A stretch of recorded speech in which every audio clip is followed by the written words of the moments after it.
The old house. The old house stood on a hill overlooking the town of Willow Creek. It was a big, gray house, with tall, thin windows and a long, overgrown garden. Nobody lived there anymore. People said it was haunted. 10-year-old Lily didn't believe in ghosts. She thought the stories were just stories, made up to scare children. But she was also very curious. The old house had always fascinated her. Every day, she would walk past it on her way to school, peering through the dusty windows, imagining what was inside. One afternoon, after school, Lily decided she would explore. She climbed the steep, winding path leading to the house. The gate creaked open, rusty and old. The garden was wild, with tall weeds and bushes that almost covered the path.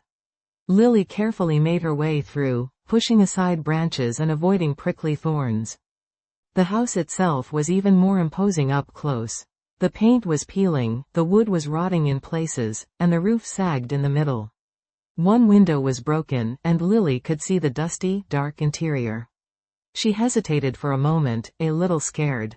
But her curiosity was stronger than her fear.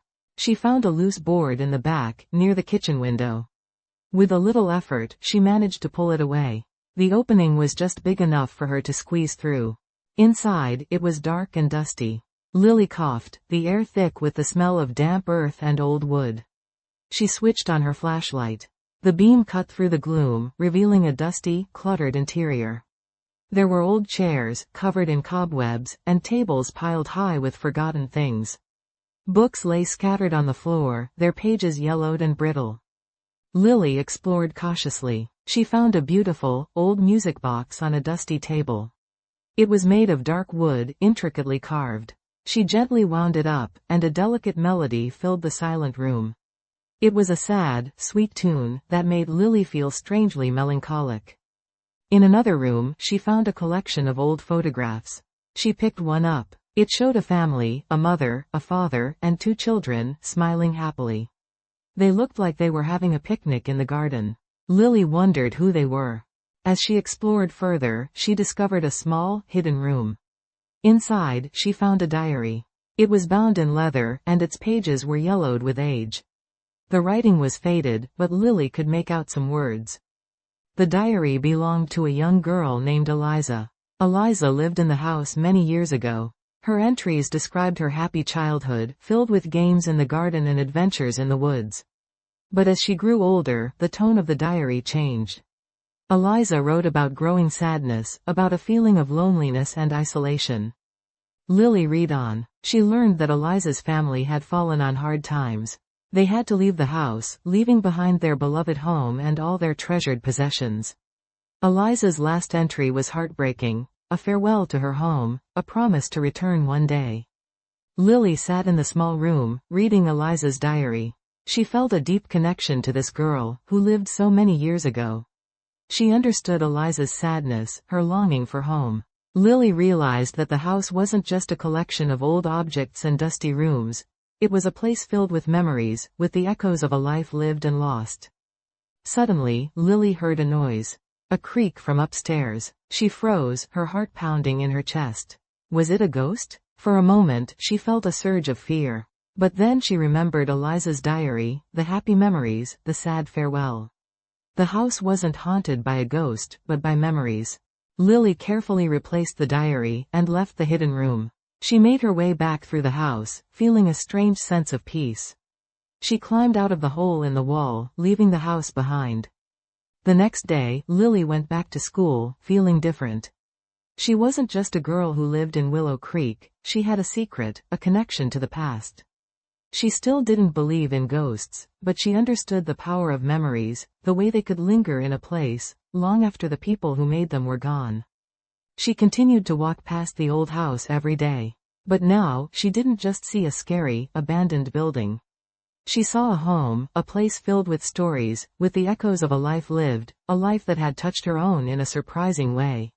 She knew she wouldn't forget Eliza, or the old house on the hill, the house that held so many secrets, and so many memories. She imagined Eliza, happy again, reunited with her family, somewhere in a better place. And Lily smiled. She had found something precious inside the old, gray house, a story, a friendship, and a deeper understanding of the past. The old house had revealed a secret, not of ghosts and spooks, but of love, loss, and the enduring power of memory. The days turned into weeks, and the weeks into months. Lily often visited the old house, always careful to leave it as she found it. She carried some small things in her backpack, a wildflower from the garden, a smooth, gray stone from the path. She would bring them to school, silently thinking about Eliza, her friendship now forming an invisible bridge across the years. Sometimes, Lily imagined herself as Eliza, playing in the garden, laughing with her family. Other times, she felt Eliza's sadness, understanding the pain of leaving a home.